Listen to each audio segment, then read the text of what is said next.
René Frégosi, bonsoir. Bonsoir. Vous êtes philosophe, politologue, spécialiste de l'Amérique latine. Est-ce que ces législatives peuvent mettre en effet fin au chaos ? Immédiatement, hélas, je ne pense pas. Parce qu'en fait, nous sommes face à une dictature. Comme on l'entend souvent, et c'est par commodité de langage, on parle de président autoproclamé. Mais en fait, Juan Guaidó, oui. Voilà, Juan Guaidó est président par intérim de par la constitution chaviste elle-même, hein, parce que la dernière élection législative a eu lieu il y a 5 ans, en effet. J'étais là parmi les observateurs pour ces élections. Et l'opposition unie a gagné les 2/3 de cette Assemblée. Mais alors depuis 5 ans, elle n'a pas pu travailler. Et en fait, elle a élu comme son président de l'Assemblée nationale Juan Guaidó.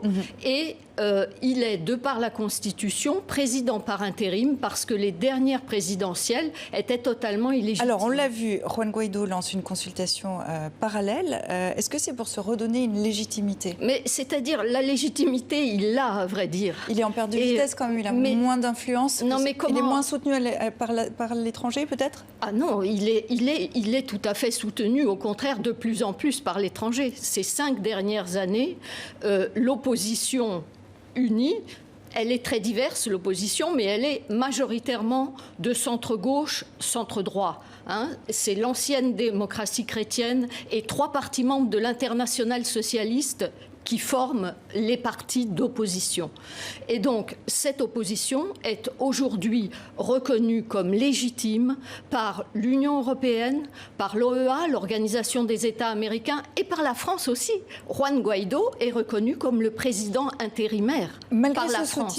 Malgré ce soutien à l'international que vous soulignez, pourquoi Juan Guaidó, en 2 ans, n'a pas réussi à faire partir Nicolás Maduro ? Mais parce qu'on est face à une dictature, et face à une dictature, vous avez 3 solutions.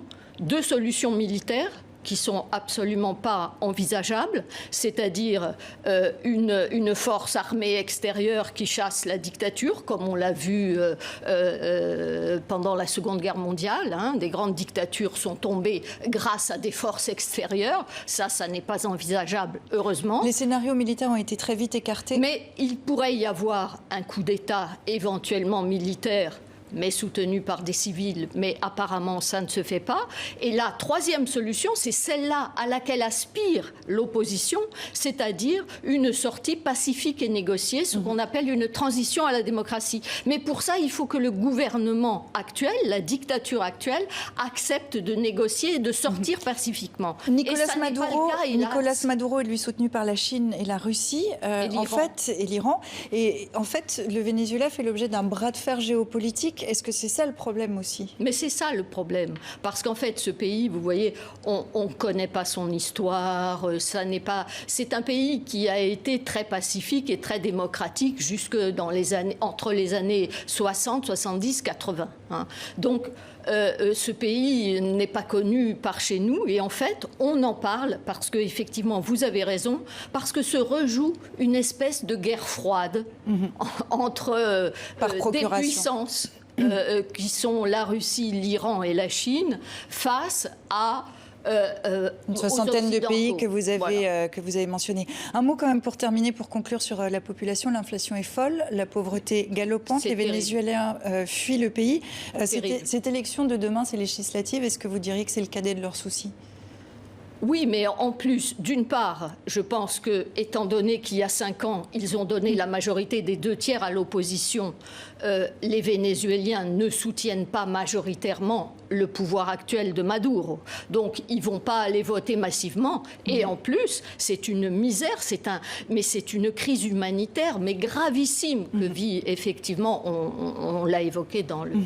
Et selon les sondeurs, l'abstention devrait se situer aux alentours de 70%. René Frégosi, merci pour cette analyse. À bientôt. Merci.